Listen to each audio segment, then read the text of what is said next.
Hey there, finance friends. Welcome back. This is our second lecture in our retirement planning module. We've been talking before about systems thinking and taking retirement planning in context. Now I want to get into a little bit of more of a brass tacks discussion on some numbers. So in this video, what we're going to do is we're going to start with the idea that you've set your goals, that you already have an idea of what you want your retirement to look like. And then, with that in mind, we are going to calculate your personal retirement needs. And I'm going to take you through a very, very logical step-by-step process.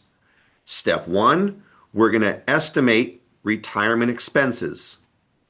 Step two, we're going to estimate how much money you're going to get from Social Security.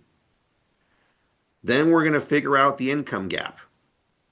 Once we have the income gap, I'm going to introduce you to a calculation that I call your DOW, your day one wealth number. This is the amount of money that you're going to need on day one of your retirement in order to cover the income gap. Then, once we have that, we're going to figure out the monthly savings that you'll need to achieve your DOW. And then we'll talk about the tools, the asset classes, which is where you're going to invest, and the investment vehicles, which are the accounts that will hold your investments. If you think about it, what we're doing here is also tied to our idea of the time phase. We had said in the earlier video that you're going to accumulate here.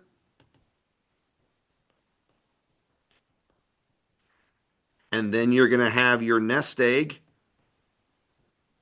And then you're going to use your nest egg to draw down, to withdraw. Okay? So very important that we talk about this. When I talk about your DOW, your day one wealth number, you can think of that as the nest egg. Because the big idea, again, is once you retire on this day right here, once you tell your boss, see ya, you're no longer going to able to trade labor for income. So you're going to need enough money in your nest egg. You're going to need enough wealth on day one of your retirement.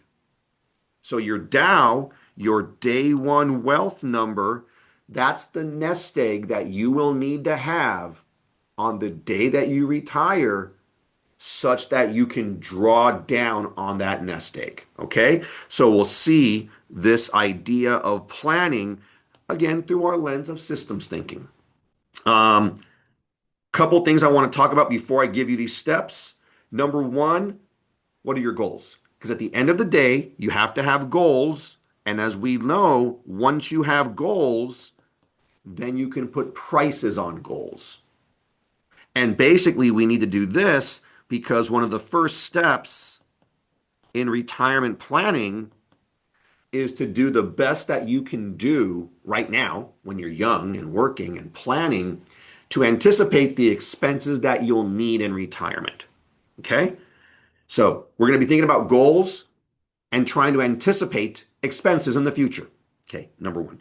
Second thing I want to point out, I'm going to teach you this very methodical system, but there are other ways that you can do this. So if you don't like this system or if it's a bit burdensome for you, that's okay. There's some shortcuts and rules of thumb. You know, there's a few really handy rules of thumb. One of the rules of thumb is the 20% rule of thumb. If you just save 20% of your income and you invest it appropriately, you'll probably be okay in your retirement. There's another rule of thumb that's called the 25x. X meaning multiply.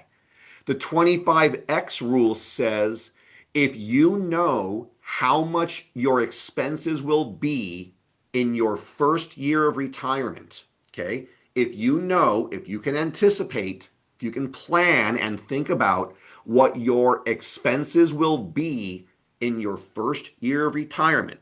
So right up here, in this first year of retirement, if you can anticipate what your expenses will be, multiply that by 25, and that's a good approximation of the nest egg that you'll need. So the 25x rule is sort of a really informal rule of thumb to let you know how big should my nest egg be.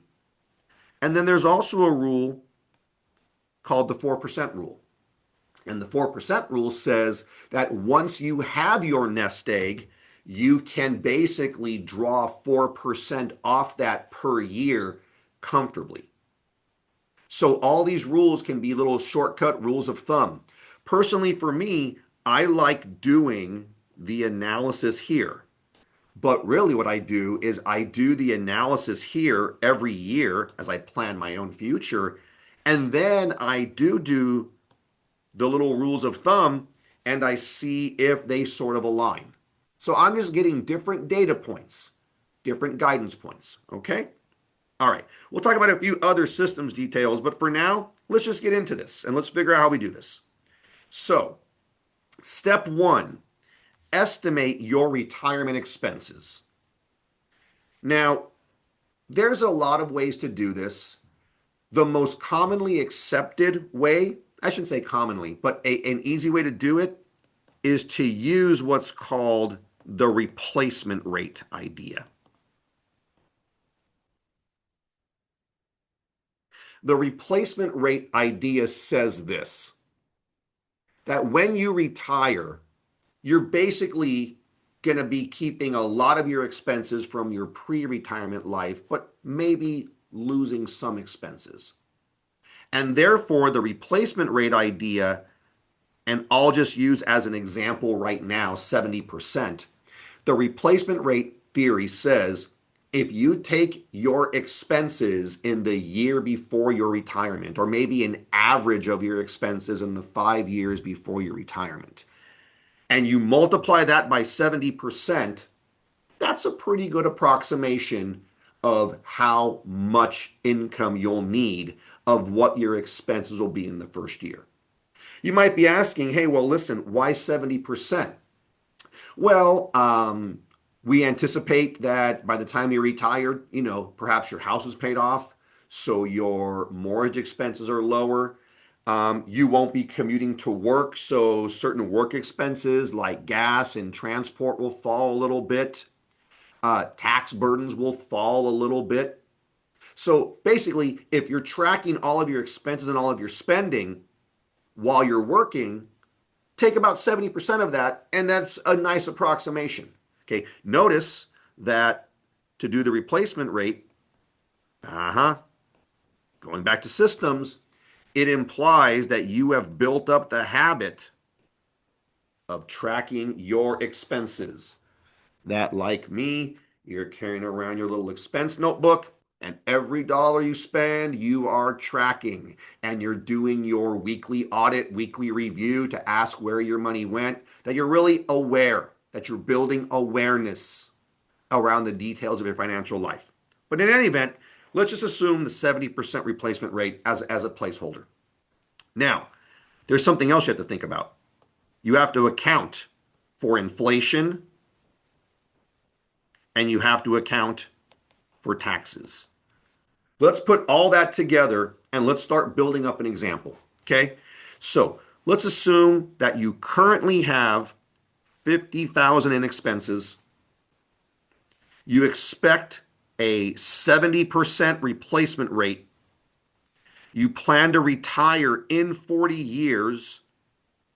You predict a 3% inflation rate during your work life, and you expect your tax rate in retirement to be 25%. Okay.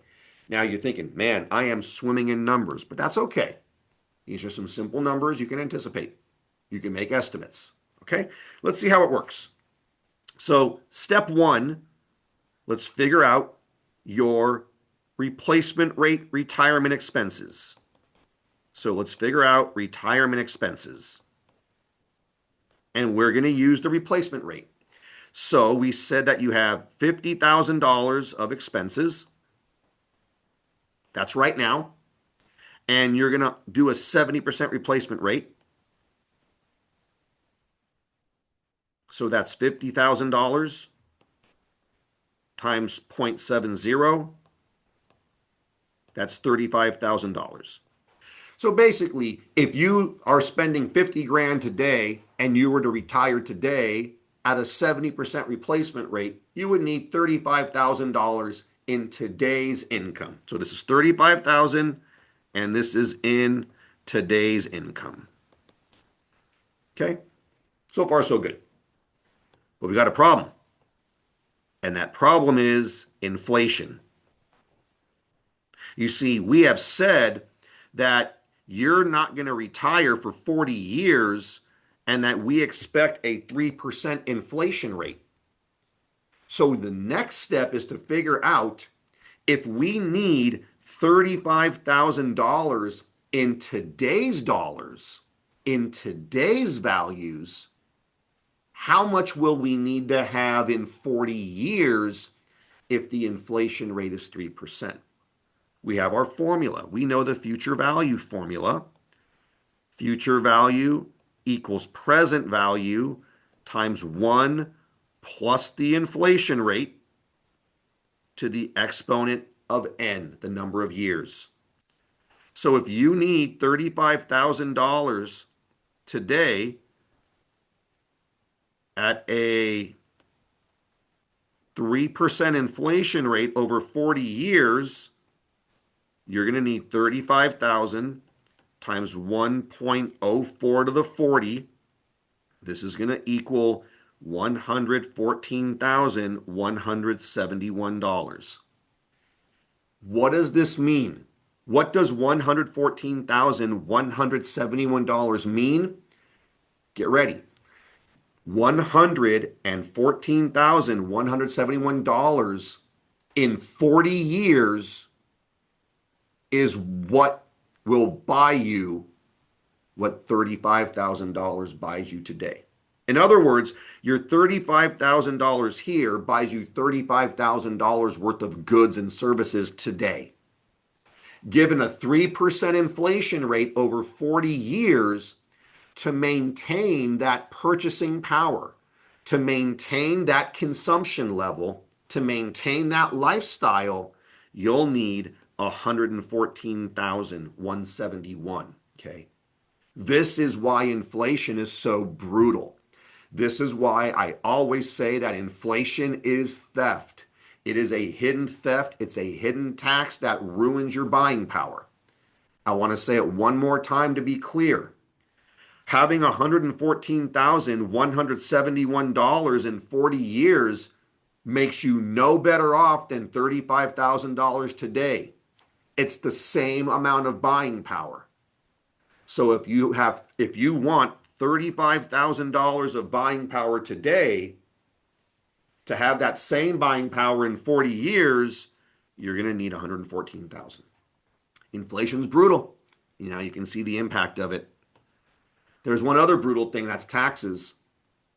Chances are some of the money that you draw in retirement is going to be taxed.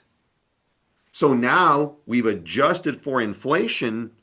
Now we have to adjust for taxes. Here's the way that it works. We said that you're going to be paying 25% tax rate.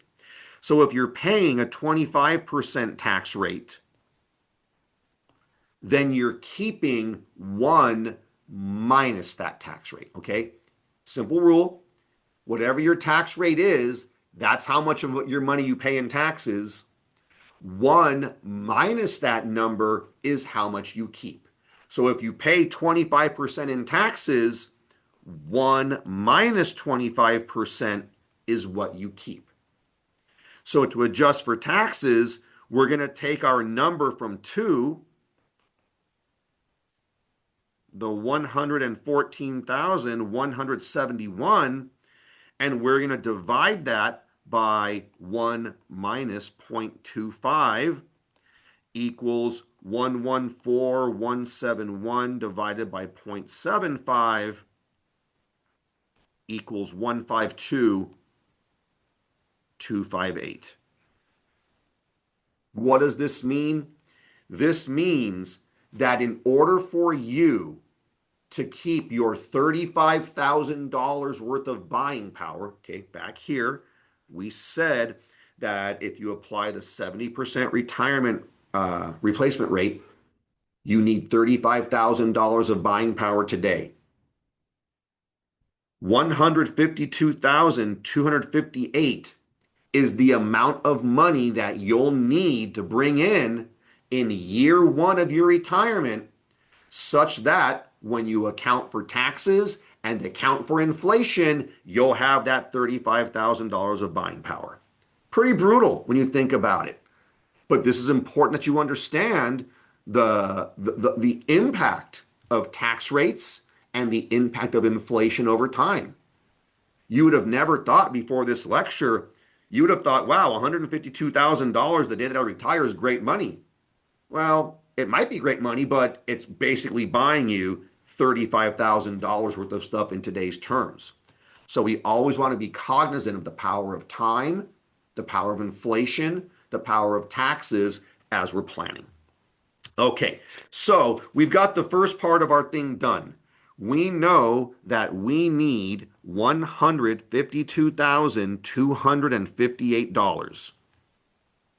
That's what you're going to need in day one of your retirement, such that you have the same buying power that you have now after inflation and taxes. But there is some good news. And that good news is that this is the amount that you will need, but you will be bringing in money from some other sources. For example, you might be pulling in Social Security payments, or you might be pulling in money from a pension plan from a job that you have. So we're now entering the part that I call fill the gap. So the whole game of retirement planning is fill the gap. This right here was the amount that you need. You can anticipate money coming in from other sources. So let's go through it. Estimate your expected retirement income. So let's say that you think that you're going to bring in $53,000 a year from Social Security when you retire. Well, now we've got the income gap.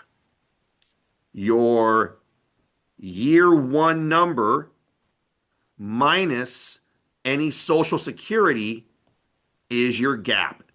In other words, we said that we're going to need $152,258, but we know that we're going to be getting $53,000 in Social Security. So now the gap that we have to fill is $99,258. This is our gap for year one. In other words, $99,258 plus the Social Security money will give you what you need. This is a big number. We need to know now what to do with it. And this gets us into the big part of our analysis, our DOW, our day one wealth number. In other words, we need to ask the question, what size nest egg do I need? Specifically, what we're asking here, okay, let's think real quick. Let's go back. Today, retirement day, date of your death, working and accumulating. We've already got that out of the way. So right here on your retirement day, that's your DOW. What we're asking is, that's your nest egg. Your DOW is your nest egg.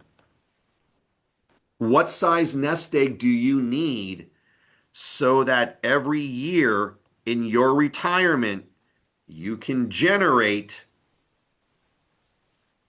the money that you need? That's what we're trying to solve here. We're trying to figure out what size nest egg do you need so that every year in your retirement, you can draw down what you need, and live a comfortable life. And critically, not outlive your money. Don't want that to happen. If you outlive your money, you got a big problem, okay? So we got to plan correctly. What's our DOW? And here's the formula that I'm going to share with you. Your DOW is equal to your year one income gap divided by R minus I times 1 minus 1 plus I over 1 plus R to the N. So a lot going on. So let's break it down. Year one gap, that's what we just calculated right here. R is the rate of return. R is the rate of return that you're going to get on your investments. I is the inflation rate. And N is the number of years that you expect to be retired. In other words, N is this distance here, from here to there. In other words, N is, to put it, bluntly and sadly, N is how many years between when you retire and when you predict or plan out or anticipate that you will die. In other words, for how long will you need that money stream coming in? So N is the number of years in retirement. So that's what this formula does. It's a rough formula, but we can plug the numbers in. But there's one more beautiful thing. This DOW, with this formula, it will generate an annual payment, and that annual payment will be able to grow by the inflation rate. See, you can't just think about the inflation rate in your planning phase. Remember, if you need 99,258 in your first year, you're going to need a little bit more than that in your second year because inflation is going to keep on going. And your healthcare costs and your food costs and your travel costs and all your different costs will keep going up. This formula here, I like it because this DOW will generate your annual payment, and it will grow that annual payment by the inflation rate. So let's do our example. Let's assume that you're going to earn an 8% rate of return. The inflation rate will be 4%, and that you'll be retired for 20 years. Plug our numbers in. Your DOW will be equal to 99,258 divided by 0.08 minus 0.04 multiplied by 1 minus 1.04 over 1.08 to the 20. If you run those numbers, you're going to get 99,258 divided by 0.04 times 1 minus 0.9629 to the 20. And if you run those numbers, you're going to get 1,314,917. What does this number represent? Well, here's what it represents. If you have a nest egg of 1,314,917, if you have that nest egg, then you can draw 99,258 a year and keep drawing that amount, including an inflation bump up for 20 years. Okay? Now, before we go on to our final part of this analysis, I want to encourage you to think about one other thing. Part of systems thinking, in my estimation, is the idea of conservatism. I really want to stress to you that when you're making financial predictions, you should employ the principle of conservatism. Think about this. The future is really unknown. You're making a lot of guesses, a lot of assumptions. The rule that you want to follow is this. Anytime you're making predictions on things that will benefit you, like the rate of return, lower those. Underestimate the good things that will help you. On the other hand, anytime that you're making predictions around things that might potentially hurt you, or not necessarily hurt you, but that will work against you on these timelines, like the inflation rate, like your longevity, overestimate them. It's much better to say, well, I'm going to lowball my rate of return and sort of raise up my expected inflation rate and sort of extend my expected lifespan. That's a way smarter move than overestimating your rate of return and minimizing the factors that can work against you. So the principle of conservatism in finance, in personal finance, as I teach it, it's all about when you're making assumptions on the unknown, underestimate the things that will work in your favor, overestimate the things that will work against you. Because the future is unknown and you want to make good predictions, but it's hard because it's hard to go into the unknown not knowing. So you want to do it well and you want to apply decent estimates and then nudge them with the principle of conservatism. So anyway, $1,314,917, that will generate for you $99,000 a year, which will be adjusted by the inflation rate so that you can keep up your standard of living for 20 years. So this is our DOW. That's our nest egg that we need. Next step, how much do we have to save to put it away? Sorry, how much do we have to save to make it a reality? How much do we have to put away? Well, we now go back to our financial calculator.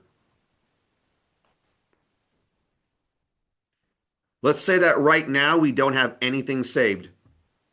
You're young, you're just starting your job. We know that you're going to need $1,314,917 in the future. You know that's going to be 40 years from now, but we're making monthly payments, so we're going to expand this to n equals 480. We assume that we were going to get 8% per year, but we're going to divide that by 12 because remember, whenever we go from the annual, which is the default, to monthly, we're going to multiply our n times 12 and divide our APR by 12. That's our adjustment. And of course, that's what we're solving for. Well, let's figure it out. We go to our old friend, the handy dandy retirement calculator. We plug some numbers in. We're solving for PMT. We know we're looking ahead for 480 periods. That's 40 years. Long time, but it goes fast. We know that we can earn 0.667. That's a monthly rate. Let's say that right now we have nothing saved, so we don't have any money, and we know that in the future we're going to want 1,314,917.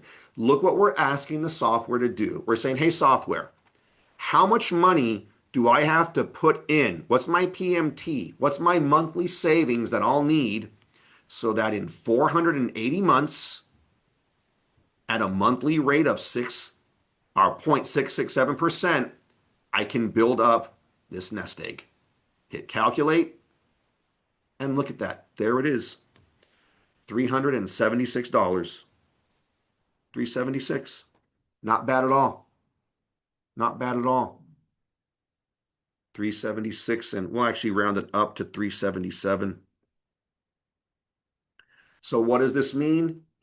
Starting today, set aside $377 a month. Be consistent. Let time do its job. In your working phase, you'll build up the nest egg that allows you to have a comfortable retirement phase. And those are the steps. There is one last step. Once you know that you need 377 per month, then the question is, well, where do you put it? So you decide, okay, I'm going to save, I'm going to invest 377 per month. Then you have to answer, where do you hold that money and how do you invest it? The how, those, my friends, are the asset classes, which for most of you should be low cost, no fee, no load, passively managed index funds. The question of where, this is the bucket or the account. Okay. So remember, you have to hold your money in accounts. Accounts are like the buckets that hold our money. You have committed to putting 377 in every month. You can't leave that as 377 cash. Once the cash goes in the bucket, you need to buy assets because it's the assets that are going to grow at the rate. And every month, when you contribute, your bucket holds more money. And after 480 months, after your working life is done, that bucket will hold the nest egg that you need. Your DOW will be there. So we have to answer, how will we invest? Which we answered with our previous lecture on investing. That's the index funds that you're going to use. But then the question is where?